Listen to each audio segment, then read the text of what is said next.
মাহে রমজান এলো বছর ঘুরে, মুমিন মুসলমানের দারে দারে।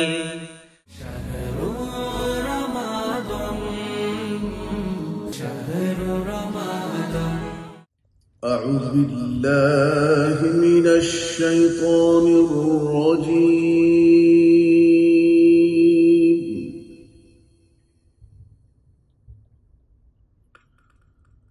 بسم الله الرحمن الرحيم.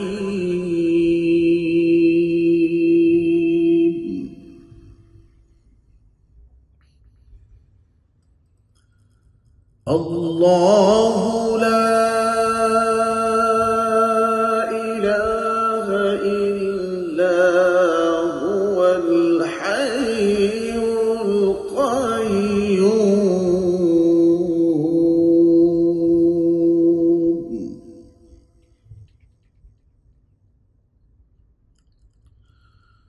لا تأخذه سنة ولا نوم،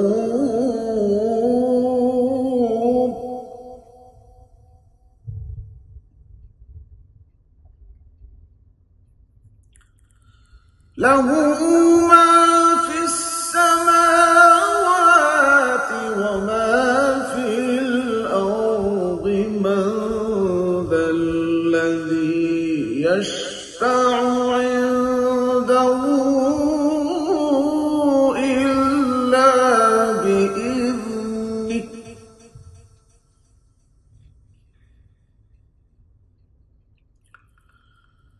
من ذا الذي يشفع عنده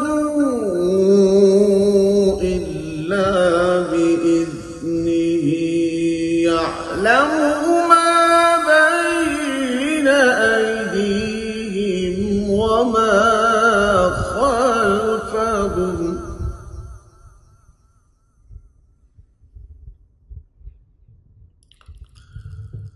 يعلم ما بين أيديهم وما خلفهم ولا يحيطون بشيء من علمه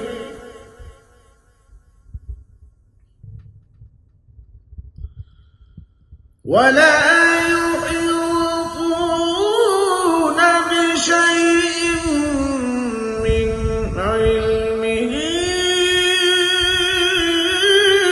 إلا بما شاء.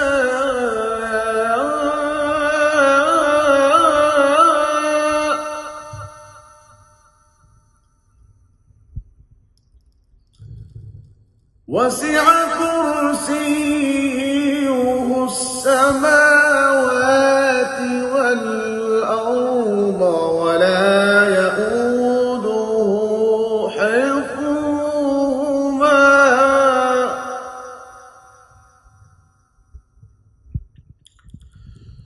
وسع كرسيه السماوات والأرض ولا يؤوده حفظهما وهو العلي العظيم.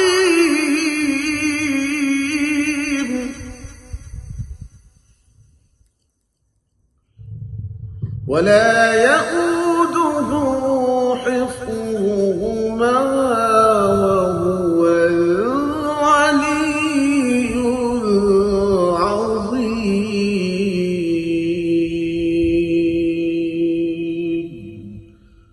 صدق الله العظيم. شهر رمضان شهر رمضان. حامدا ومصليا ومسلما أما بعد فأعوذ بالله من الشيطان الرجيم. بسم الله الرحمن الرحيم. قد أفلح من تزكى وذكر اسم ربه فصلى. عن ابن عباس رضي الله تعالى عنهما فرض رسول الله صلى الله عليه وسلم زكاة الفطر طهرة للصائم من اللغو والرفث وطعمة للمساكين أو كما قال عليه الصلاة والسلام আমরা রমজান শেষ পর্যায়ে চলে এসেছি, রোজা রেখেছি, রোজার পর আমরা ঈদ পালন করব। ঈদের দিনের জন্য ইসলাম আমাদেরকে সুন্দর একটি বিধান দিয়েছেন, তা হলো সদকাতুল ফিতর। অর্থাৎ আমরা ঈদের দিন সকালে ফিতরা আদায় করব, সদকাতুল ফিতর বা জাকাতুল ফিতর। এই সম্পর্কে কোরআনে কাদ আফলাহা মান তাযাক্কা, এই আয়াতের ব্যাখ্যা অনেক মুফাসসিররা ব্যাখ্যা করেছেন, এটা দ্বারা উদ্দেশ্য হলো ফিতরা অর্থাৎ সদকাতুল ফিতর। এছাড়া ইবনে আব্বাস রাদিয়াল্লাহু তাআলা আনহুমা থেকে বর্ণিত যে রাসূলুল্লাহ সাল্লাল্লাহু আলাইহি সাল্লাম আমাদের জন্য ফরজ করেছিলেন যাকাতুল ফিতরি, যে তুহরাতাল লিস-সাইমি, সাইমের জন্য রোজাদারের রোজাটাকে পবিত্র করার জন্য যাকাতুল ফিতরা আদায় করা। কিসে থেকে পবিত্র করা? মিনাল লাগবি ওয়ার রাফাতি। আমরা রোজা তো রেখেছি, রোজা ভঙ্গের কোনো কারণ হয়তো আমি করিনি, কিন্তু আমার মাধ্যমে রোজা হালকা হওয়ার মতন অনেক কাজ হয়তো বা হয়েছে আমার অনিচ্ছায়, অজান্তে। উদাহরণস্বরূপ কারোর সাথে ঝগড়া করেছি, ইচ্ছে ছিল না, রাগ উঠে গিয়েছে। গীবত করেছি আমার অজান্তেই, আমি কখন গীবত করছি। এই যেহেতু ছোটোখাটো অনেক গুনাহ করতে পারি, সেগুলো থেকে পবিত্র করার জন্য হলে গিয়া যাকাতুল ফিতরি। আর তুহরাতাল লিল মাসাকিন, মিসকিনদেরকে খাবার দেওয়ার জন্য। তার মানে এই হাদিস থেকে বোঝা গেল দুটি উদ্দেশ্যে এই সদকাতুল ফিতরকে ওয়াজিব করা হয়েছে। এটা হলো আমার রোজাকে পবিত্র করার জন্য, বিভিন্ন ফাহেসা কাজ যা আমি করেছি রোজা রাখা অবস্থায় সেগুলো থেকে। দ্বিতীয় হলো মিসকিনদের খাবারের জন্য, অর্থাৎ ঈদের দিন মানে আনন্দের দিন। আমার ঘরে পোলাও বিরিয়ানি রান্না হবে, গোশত রান্না হবে, রোস্ট হবে, আর আমারই আত্মীয়, গরিব আত্মীয়, আমার প্রতিবেশী আমার পাশে ফ্ল্যাটে থাকছে, তার ঘরে থাকবে পান্তা ভাত কিংবা ভাত ভর্তা থাকবে। এটা কিভাবে সম্ভব? ঈদ তো আমরা কমপক্ষে একসাথে আনন্দ উদযাপন করব, সারা বছর আমরা যেভাবেই আদায় করি না কেন। এজন্য ঈদটা যেন আমরা একসাথে আদায় করতে পারি, এজন্যই আমাদেরকে এই ফিতরের বিধান দেওয়া হয়েছে। এবার কি দিয়ে ফিতরা আমরা আদায় করব সেই বিষয়ে হাদিসের মধ্যে এসেছে যে কানান নাসু ইখরুজুনা আন সাদাকাতিল ফিতরি ফি আহদিন নবী সাল্লাল্লাহু আলাইহি সাল্লাম সাআম মিন শাঈরিন আও তামরিন আও সুলতিন আও জাবিবিন। যে রাসূলুল্লাহ সাল্লাল্লাহু আলাইহি সাল্লামের জামানায় সাহাবায়ে কেরাম মুসলমানরা তখন তারা ফিতরা দিতেন সাআম মিন শাঈরিন আও তামরিন, 100 জব, 100 খেজুর, সুলতিন আও জাবিবিন। সুলত এটা ওই এক জাতীয় জবের মতনই একটা আইটেম, সুলতিন ও জাবিবিন আর কিসমিস, এগুলো দিয়ে কাজে জবের দুইটি পরিবেশ আমরা পেলাম, এগুলো দিয়ে আদায় করতেন। এছাড়া অন্য হাদিসের মধ্যে এসেছে যে আন্না রাসূলুল্লাহ সাল্লাল্লাহু আলাইহি সাল্লাম ফারাজা সাদাকাতুল ফিতরি আলা সগীরি ওয়াল কাবীরি ওয়াল হুররি ওয়াল আবদি ওয়াল যাকারি ওয়াল উনসা। রাসূলুল্লাহ সাল্লাল্লাহু আলাইহি সাল্লাম ফিতরা ফরজ করেছেন ছোট বড়, স্বাধীন গোলাম, পুরুষ মহিলা সবার উপর।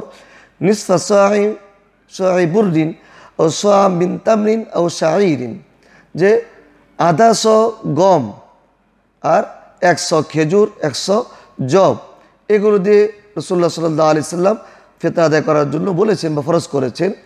অন্য হাদিসের মধ্যে এসেছে সাআম মিন তাআমিন ও সাআম মিন তামরিন ও সাআম মিন শাঈরিন ও সাআম মিন আকিতিন, যে 100 খাদ্য, যে খাদ্যটাকে আমরা অন্য হাদিসে পেয়েছি গম দিয়ে, সেটা কোনো কোনো হাদিসে আর গমের ক্ষেত্রেও নিসফ সা বলেছে, আর কোনো গমের ক্ষেত্রে সোয়ান বলেছে। সোয়াম মিন তামনিন 100 খেজুর, সোয়াম মিন শাঈরিন 100 জব, সোয়াম মিন আকিতিন আর 100 পনির। এই কয়েকটি মত আমরা পেলাম।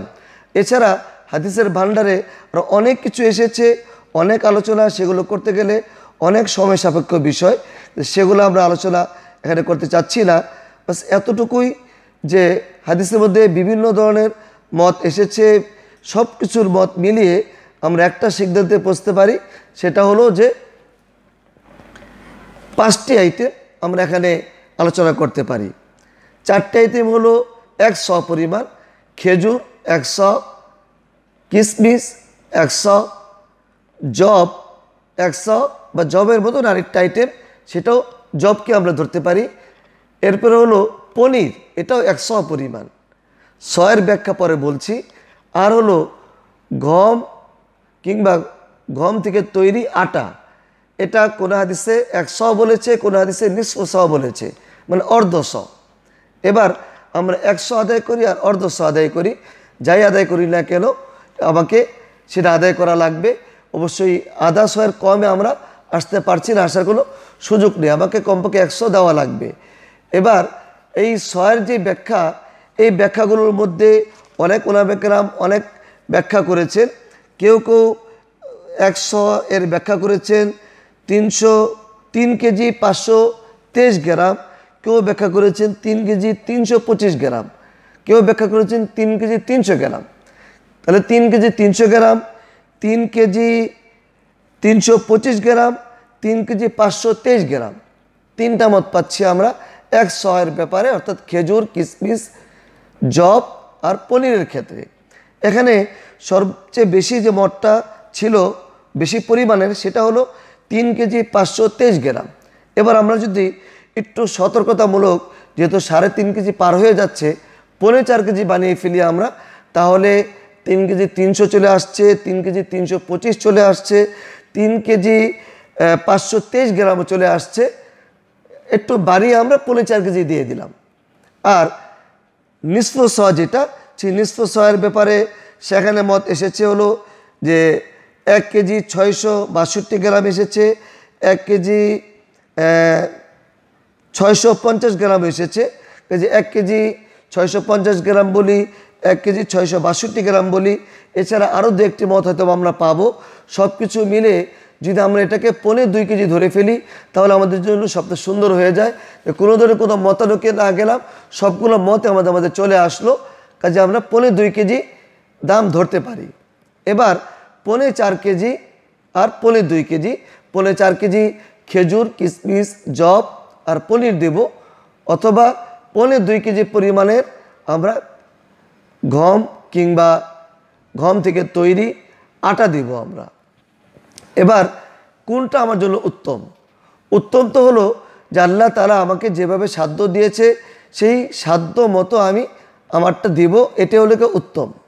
হাদিসের মধ্যে এসেছে যে ইদা আউসা আল্লাহু ফাউসিউ আতু সাআ মিন বুরদিন আও গায়রিহি, যে ইদা আউসা আল্লাহু ফাউসিউ, আল্লাহ তাআলা যখন তোমাকে সামর্থ্য দিয়েছে, তুমি তোমার সামর্থ্য অনুযায়ী তুমি দান করতে থাকো। কাজে সেটা তুমি মিন বুরদিন দিতেও পারো, আও গায়রিহি অথবা অন্য কিছু। আতু সাআ মিন বুরদিন, 100 বুর অর্থাৎ গম দিতে পারো, অথবা গম ছাড়া অন্য কিছু দিতে পারো। অর্থাৎ এগুলো থেকে আমরা যা বুঝলাম যে আমাদের সাধ্য মতো আমরা 100 কিংবা আধা শ গম দেব কিংবা অন্য আইটেমগুলো দিব। এবার একটু চিন্তা করে দেখেন, আমরা প্রতিদিন ইফতারির মধ্যে কি গম বা আটা জাতীয় জিনিস রেখেছিলাম, না খেজুর জাতীয় জিনিস রেখেছিলাম? যদি আমি প্রতিদিন ইফতারি খেজুর দিয়ে করে থাকি, তাহলে ইনসাফের দাবি হলো আমি খেজুর দিয়ে 4.5 কেজি কিংবা 3.5 কেজি কিংবা 3 কেজি 300 গ্রাম পরিমাণ খেজুরকে আমি মূল্য ধরব। যদি আমার ঘরের বাচ্চাদের জন্য আমি পনির কিনে আনি বা আমরাও আমাদের নাস্তাতে পনির রাখি, তাহলে আমি সেই 3 কেজি 300 গ্রাম পনির কিংবা 4.5 কেজি দামের পনির আমি দান করব। এটা হলো আমার ইনসাফের দাবি। বাকি যদি আমরা গম দিয়ে দিই তাতে কোনো সমস্যা হবে না, ফিতরা আদায় হয়ে যাবে। কিন্তু আমরা আমাদের দেশে চলাফেরার ক্ষেত্রে একটু ভাবেন, কেউ তো লোকাল গাড়িতে চলাফেরা করছে, কেউ রিক্সা চলাফেরা করছে, কেউ সিএনজিতে চলাফেরা করছে, আবার আপনি হয়তো বা প্রাইভেট কারে চলাফেরা করছেন। আপনার গাড়ির দামও হয়তো বা কারো দামের তুলনায় অনেক ভিন্ন। কারো গাড়ির দাম 10-12 লাখ, কারোটা আবার 20-25 লাখ টাকা, কারোটা আরও বেশি। বেশি কথা নাই বললাম। এতটুকু তারতম্য যদি আমার থাকে, আমার স্বাভাবিক চলাফেরার মধ্যে বছরে একবার ফিতরা দেব, এর মধ্যে আমি কেন তারতম্য করব না? কেন আমার সেই নিম্ন আয়ের যেই ভাইটি তিনি যে মূল্য দিবেন, আমি উঁচু আয়ের লোক হওয়ার পরও আমি কেন সেই পরিমাণটা দিব? কাজেই ইনসাফের দাবি হলো আমি সর্বোচ্চ পরিমাণ যেটা সেটা আমি দেওয়ার চেষ্টা করব, হয়তো খেজুর দিয়ে কিংবা পনির দিয়ে আমরা দেওয়ার চেষ্টা করব। এই ক্ষেত্রে এখান থেকে নতুন শুরু হয়। এক্ষেত্রে ইমাম আজম ইমাম আবু হানিফা রহমতুল্লাহ আলাই তার মত হলো অধিক মূল্যের দ্রব্য দ্বারা ফিতরা আদায় করা উত্তম।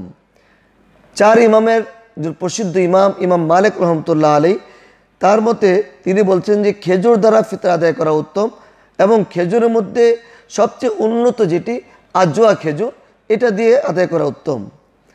4 ইমামের একজন প্রসিদ্ধ ইমাম শাফি রহমতুল্লাহ আলী, তিনি বলছেন যে যতগুলো বস্তু হাদিসে উল্লেখ এসেছে এগুলোর মধ্যে সর্বোৎকৃষ্ট এবং সর্বোচ্চ মূল্যের দ্রব্য দ্বারা সদকা আদায় করা উত্তম। অর্থাৎ যখন যেটা সর্বোত্তম থাকে বা সবচেয়ে বেশি দাম থাকে সেটাকে আমি দিব।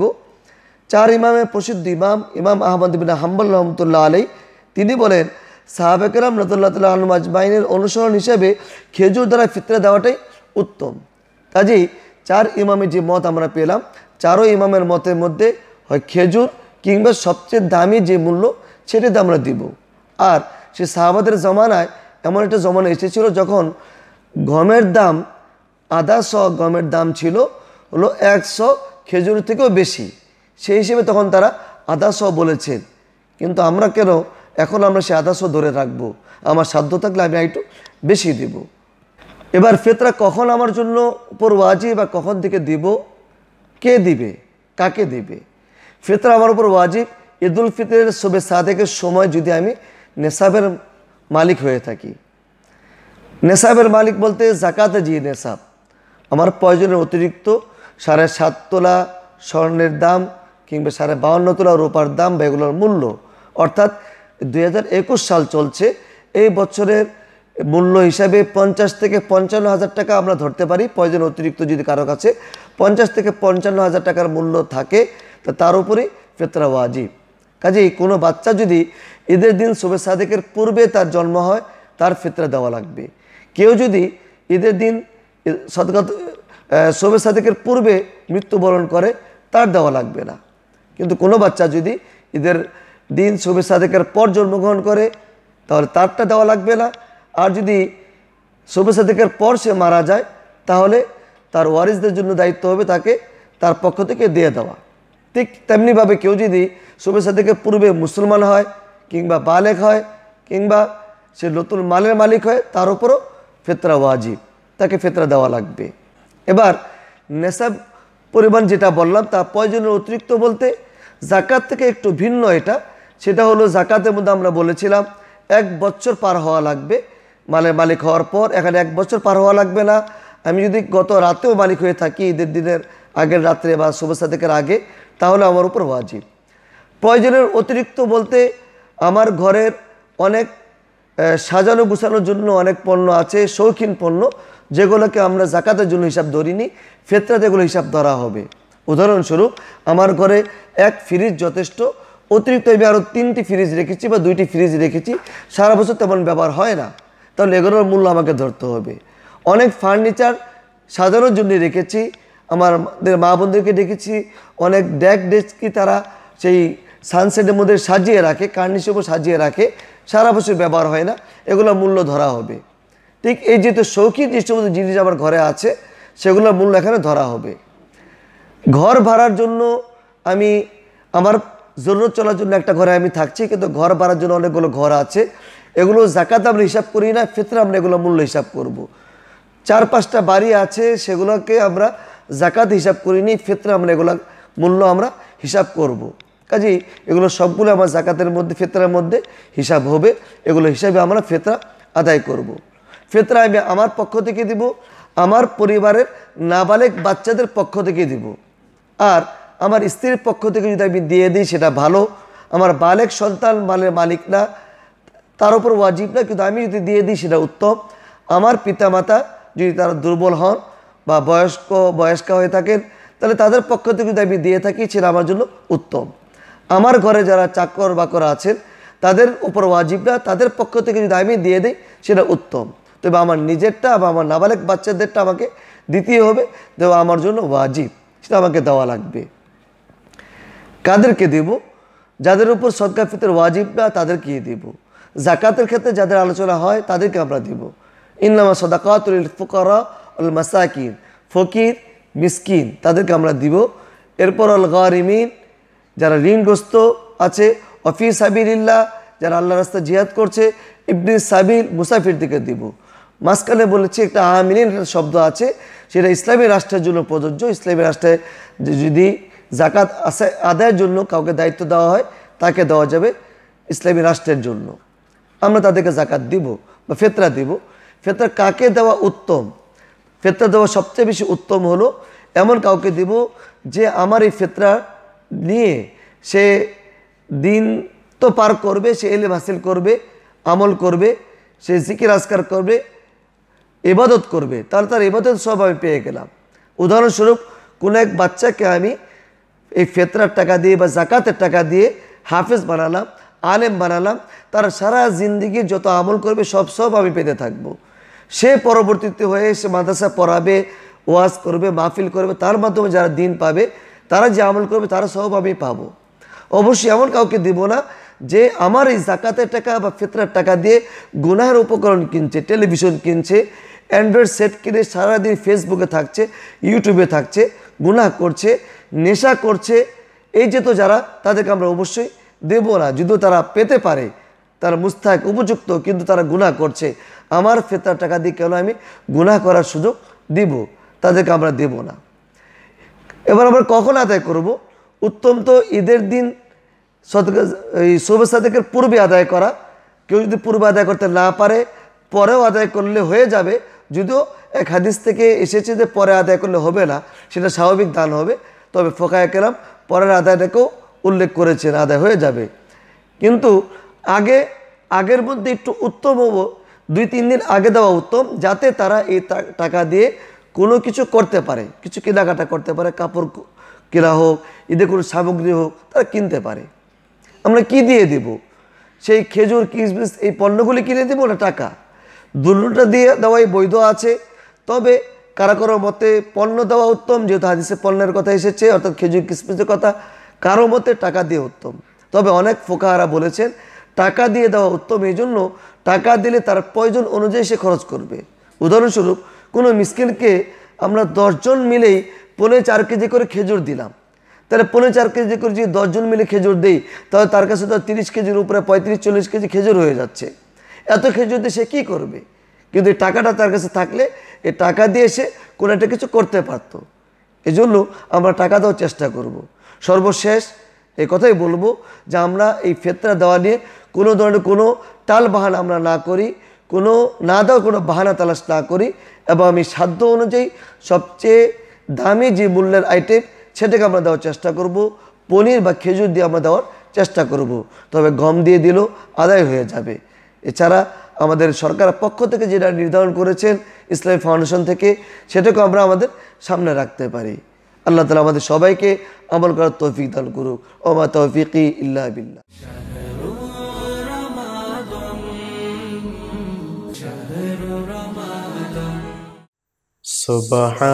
সুবহানাল্লাহ, আলহামদুলিল্লাহ, লা ইলাহা ইল্লাল্লাহ, সুবহানাল্লাহ, সুবহানাল্লাহ, আলহামদুলিল্লাহ, লা ইলাহা ইল্লাল্লাহ, সুবহানাল্লাহ। অসীম দয়ার সাগর তুমি, ধনী দরিদ্র করো তুমি। অসীম দয়ার সাগর তুমি, ধনী দরিদ্র করো তুমি। দয়া করে ক্ষমা করো, দয়া করে ক্ষমা করো। অভাগা এই বান্দায়, সুবহানাল্লাহ, সুবহানাল্লাহ, আলহামদুলিল্লাহ, লা ইলাহা ইল্লাল্লাহ, সুবহানাল্লাহ।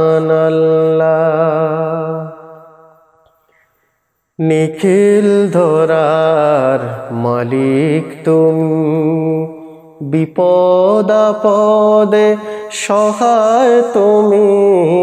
নিখিল ধরার মালিক তুমি, বিপদ আপদে সহায় তুমি।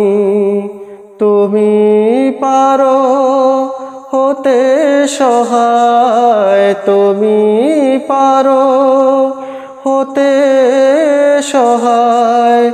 অতল সমুদ্র নীল দরিয়ায় সুবহানাল্লাহ সুবহানাল্লাহ আলহামদুলিল্লাহ লা ইলাহা ইল্লাল্লাহ সুবহানাল্লাহ।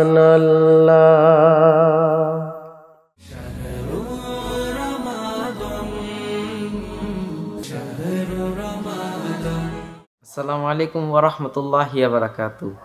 প্রিয় বন্ধুরা, তোমরা সবাই কেমন আছো? মাহে রমাদানের পবিত্র মুহূর্তে নিশ্চয়ই তোমরা ভালো আছো। আমরাও আল্লাহর রহমতে ভালোই আছি, আলহামদুলিল্লাহ।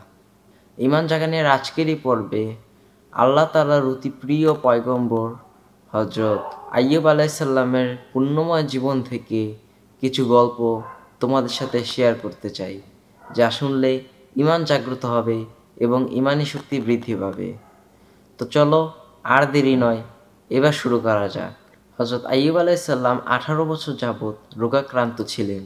তার শরীরের কোনো অংশ এমন ছিল না যাতে ব্যথা ও দাগ ছিল না।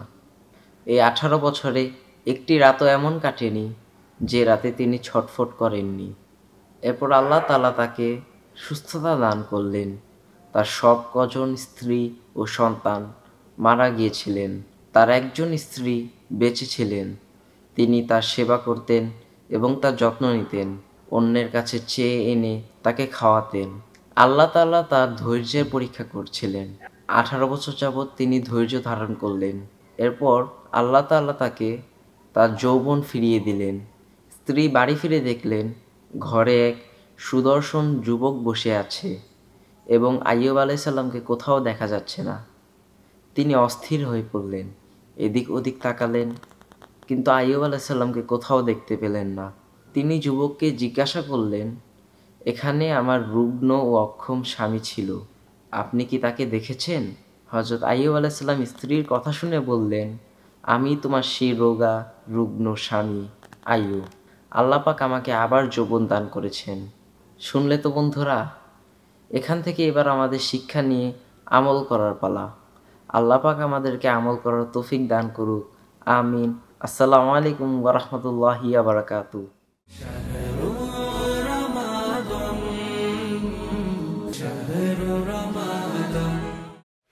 আলহামদুলিল্লাহি রাব্বিল আলামিন। রব্বানা যালামনা আনফুসানা ওয়া ইল্লাম তাগফির লানা ওয়া তারহামনা লানাকুনান্না মিনাল খাসিরিন। রব্বানা আতিনা ফিদ দুনিয়া হাসানাতাও ওয়া ফিল আখিরাতি হাসানাতাও ওয়া কিনা আযাবান নার। রব্বিরহামহুমা কামা রাব্বায়ানি সগীরা। মালিক, পবিত্র মাহে রমাদানে আমাদের জীবনের সকল অন্যায় অপরাধ আপনি মাফ করিয়া দেন। আয় আল্লাহ, ইফতারের পূর্ব মুহূর্তে উইজডম ইসলামিক টিভির মাধ্যমে যারা আমাদের সাথে দোয়ায় শরীক হয়েছেন, আল্লাহ সকলের জীবনের তামাম জিন্দেগীর গুনাহ আপনি মাফ করে দেন। আয় আল্লাহ, আপনার এই বানানো পৃথিবীতে যতদিন আমাদেরকে বাঁচিয়ে রাখবেন, ইজ্জত সম্মান দিয়ে রাখেন, বেশি বেশি নেক আমল করার তৌফিক আপনি নসিব করে দিয়েন। আয় আল্লাহ, এই মাহে রমজানকে ওসিলা করিয়া আমাদের পিছনের সকল অন্যায় অপরাধ আপনি মাফ করিয়া দেন। আয় আল্লাহ, আমাদেরকে খাঁটি মুমিন মুসলমান পরহেজগার মুত্তাকি হওয়ার তৌফিক দান করে দেন। এই রমাদানের পূর্বে আয় আল্লাহ, আমরা যত প্রকার গুনাহ করেছি, আয় আল্লাহ সকল প্রকার গুনাহের জন্য আমরা ক্ষমা চাই, আমাদেরকে ক্ষমা করে দেন। এই রমাদানের পরে আমাদের জীবনের আর কোনো গুনাহ আপনি বাকি রাখেন না, আমাদেরকে বেগুনায় মাসুম হিসাবে আপনি কবুল মঞ্জুর করেন। আয় আল্লাহ, আমার হাতের সাথে তামাম বিশ্বব্যাপী যারাই হাত উঠায়া আমিন আমিন বলতেছে, সকলার জীবনের গুনাহ আপনি মাফ করে দেন। আয় আল্লাহ, আমার হাতের সাথে হাত মিলিয়ে যারা আমিন আমিন বলতেছে, অনেকে অসুস্থ থাকতে পারেন, শেফায়া কুল্লিয়া দান করেন, হায়াতে তৈয়বা দান করেন, ঈমানের মজবুতি দান করেন, আশিকে রাসূল হিসেবে আপনি কবুল ও মঞ্জুর করেন। সুবহান রাব্বিকা রব্বিল ইজ্জাতি আম্মা ইয়াসিফুন ওয়া সালামুন আলাল মুরসালিন ওয়ালহামদুলিল্লাহি রব্বিল আলামিন। মাহে রমজান এলো বছর ঘুরে, মুমিন মুসলমানের দারে দারে রহমতেরি বাণী নিয়ে, মাগফিরাতের পয়গাম নিয়ে এলো সবার মাঝে আবার ফিরে। মাহে রমজান এলো বছর ঘুরে, মুমিন মুসলমানের দারে দারে।